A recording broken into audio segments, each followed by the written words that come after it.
6 na dekada na ang nakakalipas, noong 1957, may nadiskubre ang mga otoridad na gumulat sa buong Philadelphia.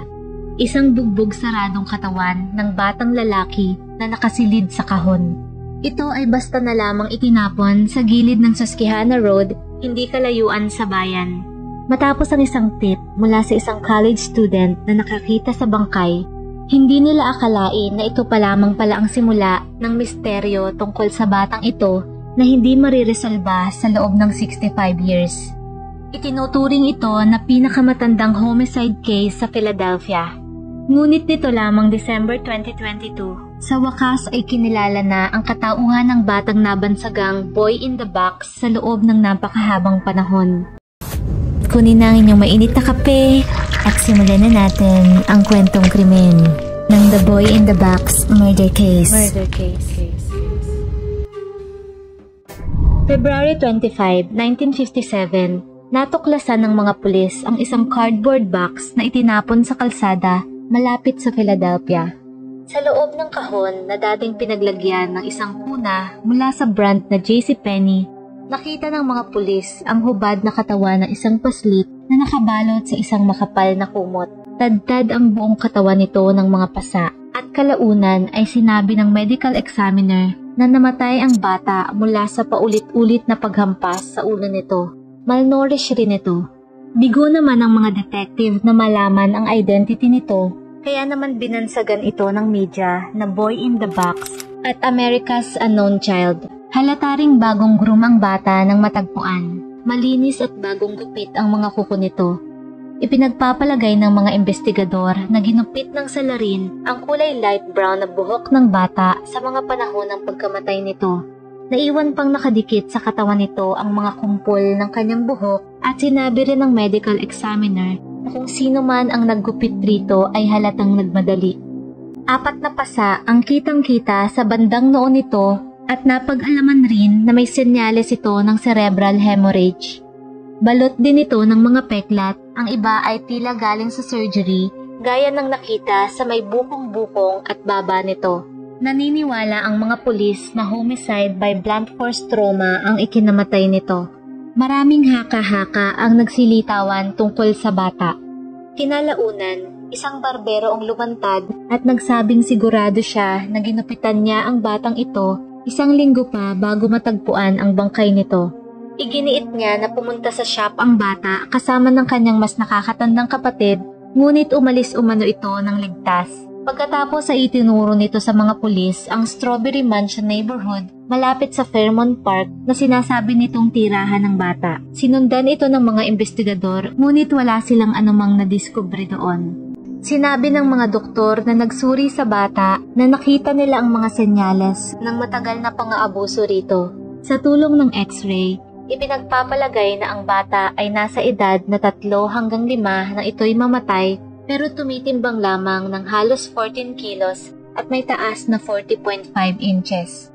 Sa kabila ng edad nito, ang bata ay may katawan na mistulang pang 2 years old lamang at nakita rin sa x-ray ang mga ebidensya ng abnormal nitong paglaki. Ang buong katawan nito ay puno ng pasa. Ang mga labi ay tuyong-tuyo at may mga namumuong dugo at sa labis na kapayatan ay bakat na ang mga ribs nito. Napag-alaman din ng examiner na may infeksyon ito sa mata na ginamot pa bago ito mamatay.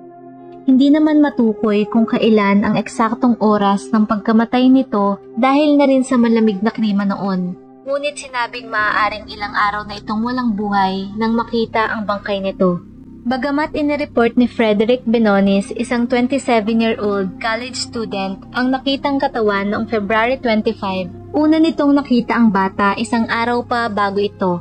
Ayon kay Frederick, nakita niya ito habang naghahabol ng rabbit pero hindi niya agad kinontak ang mga otoridad sa pag-aakalang isa itong manika. Nagdesisyon lamang siya na sabihin ito kinabukasan nang mabalitaan niya na isang bata sa New Jersey ang nawawala. Ngunit kinalaunan ay napatunayang hindi nga ito ang nasabing bata. Napag-alaman ng mga investigador na hindi nag-report si Frederick tungkol sa nakitang bata dahil nag-i-spy ito sa mga babae sa kalapit na school, hindi dahil sa naghahabol ng rabbit. Matapos ang pagkakadiskubre sa bata na nakalagay sa kahon na may markang furniture, fragile, do not open with knife, inakala ng otoridad na lilitaw ang sinuman na makapagbibigay ng pagkakakilanlan nito. Agad na kinuha ang fingerprint nito at sinimulan kinabukasan ang investigasyon. Pero walang sino man ang kumontak sa kanila para ibigay kahit ang pangalan man lamang nito. Kaya naman gumawa ang Philadelphia Police ng poster ng bata kung saan ipinakita ang mukha nito at iba pang detalye tungkol sa pisikal nitong anyo, pati na rin ang iba pang bagay na nakita noon na malapit sa bangkay nito. Ipinakalat nila ito sa buong lugar at ipinamigay ang mga kopya ng flyers sa mga tao sa kalye. Ini-email din nila ito kasabay ng mga gas bills ng mga residente. Bagamat maraming tip ang nakuha mula sa pagpapakalat ng mga poster, hindi pa rin ito humantong sa pagkakatukoy sa identity ng bata. May nagsabing ang bata ay isang Hungarian refugee na pumuntang US matapos ang revolusyon noong 1956. Ang iba naman ay naniniwalang maaaring anak ito ng carnival workers na namatayan rin ng iba pang anak mula sa iba't ibang sitwasyon. At may nagsabi ring anak ito ng trabahador ng bubong sa kanilang lugar. Sa kabila ng napakaraming haka-haka, dalawang teorya ang nangibabaw tungkol sa boy in the box. At ito ang maiging inimbestigahan ng mga pulis. Una, ang teorya ng medical examiner na si Remington Bristow na ang batang ito ay isang orphan na nakatira sa bahay ampunan na 2 kilometro lamang ang layo mula sa pinagtapunan ng kahon. Ang bata ay namatay umano dahil sa aksidente mula sa pagkahulog sa bintana o pagkalunod sa lawa. Isang psychic ang nagsabi sa kanya na ang batang ito ay namatay habang nakatira sa isang dating mansyon na ginawang foster home. Ayon kay Bristow, na-interview niya ang mag-asawa na nagtayo ng ampunan mula sa isang mansyon. Nang umattend siya sa isang estate sale sa mismong bahay na yon noong 1961, natuklasan niya ang isang kuna na nakapackage sa kaparehong kahon kung saan isinilid ang natagpuang bata. Bukod pa rito, nakita niya rin ang kumot na tulad ng sa pinagbalutan ng bata sa box. Naniniwala siya na sikretong anak ng stepdaughter ng mag-asawang ito ang nasabing bata at nang mamatay ito mula sa aksidente ay dinispatcha nila ang katawan nito nang walang nakakaalam. Isang dekada ang lumipas. Natuklasan ng detective ang isang lead tungkol sa babaeng ito na sinasabing ina ng bata na ito nga ay mayroong anak na lalaki na namatay sa aksidente noong 1957. Ngunit nakumpirma sa records ng morgue na ang batang anak nito ay hindi ang boy in the box. Kaya nasarahan muli ang kaso. Isa pang teorya ang lumitaw naman noong taong 2002 mula sa isang babae na tinukoy lamang bilang si Martha o M. Bagamat kapanipaniwala ang istorya ni Martha, nag-aalangan naman ng mga pulis dahil sa history nito ng mental illness. Ayon kay Martha, binili ng kanyang abusadong ina ang isang hindi kilalang bata mula sa mga magulang nito noong summer ng 1954. Dumanas ang batang ito ng matinding pisikal at sexual na pang-aabuso sa kamay ng ina ni Martha sa loob ng 2.5 years. Isang gabi habang nagdi-dinner, isinuka ng bata ang kanyang kinain na baked beans, kaya naman naparusahan nito at binugbog ng husto hanggang sa tumama ang ulo nito sa sahig at saka nawala ng malay. Pinaliguan nito ng nanay ni Martha at doon na biglang binawian ng buhay ang bata. Ang mga detalyeng ito ay tugma sa mga impormasyon na tanging mga pulis lamang ang nakakaalam. Gaya ng natuklasan ng coroner na baked bean sa tiyan ng bata at ang kulubot na mga daliri nito na halatang nababad sa tubig. Upang itago ang pagkakakilanlan ng bata, ginupit umano ng nanay ni Martha ang mahabang buhok nito. Pagkatapos ay persahang pinatulong si Martha na i-dispose ang katawan nito sa Fox Chase area.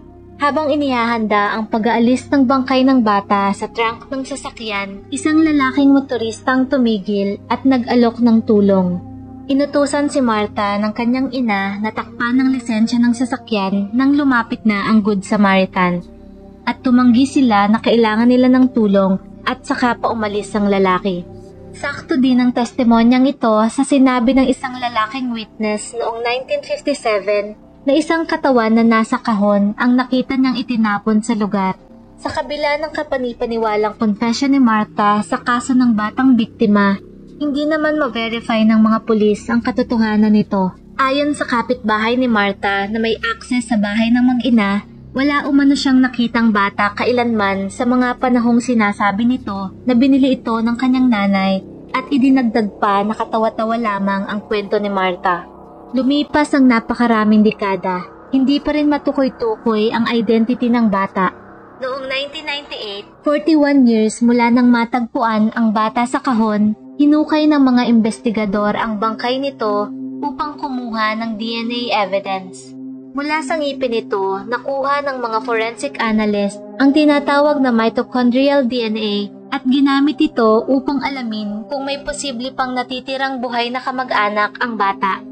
Noong 1957, nang walang mag-claim sa katawan nito, inilibing ang bata sa isang potter's field o common na sementeryo para sa mga mahihirap o kaya ay walang pagkakakilanlan.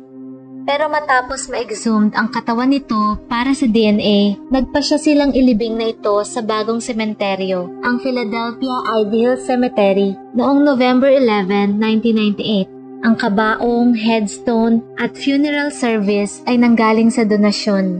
Dinaluhan ng napakaraming tao at media ang panibagong libingan ng bata.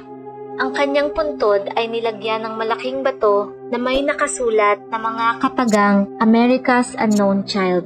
Noong 2016, naglabas ang National Center for Missing and Exploited Children ng forensic facial reconstruction ng biktima kung sakaling ito ay buhay pa. Naidagdag ito sa kanilang database. Sa kabila ng publicity at interest ng mga tao sa kaso, nanatiling misteryo ang identity ng bata sa napakahabang panahon.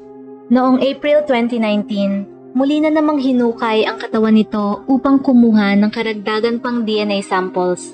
Gagamitan ito ng mas makabagong DNA analysis na hindi na i-apply sa unang pagkakataon ng hukayin ito. Ito ang naging susi sa pagkilala sa katauhan ng bata. Sa loob ng ilang dekada, itinuring ang boy in the box na biktima ng murder. Ngunit nito lamang November 30, 2022, inanunsyo ng Philadelphia Police Department na natukoy na nila ang identity ng bata gamit ang genetic testing at investigative genetic genealogy. Sa simula ng conference, sinabi ni Police Commissioner Daniel Outlaw, quote-unquote, his entire identity and his rightful claim to own his existence was taken away. At noon niyang December 8, 2022, inianunsyo na sa publiko sa wakas ang pangalan ng boy in the box.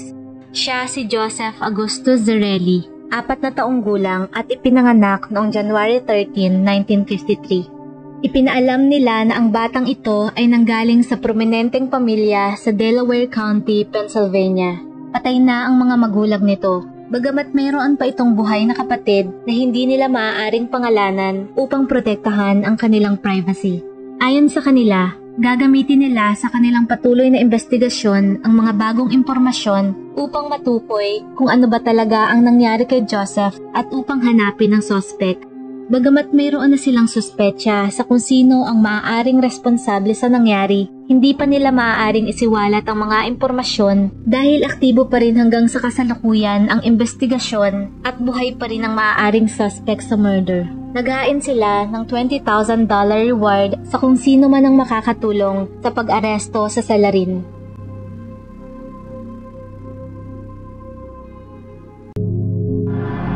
Kung nagustuhan mo ang ating kwentong krimen, huwag kalimutang mag-like, subscribe, at comment sa kung ano ang iyong opinyon tungkol rito.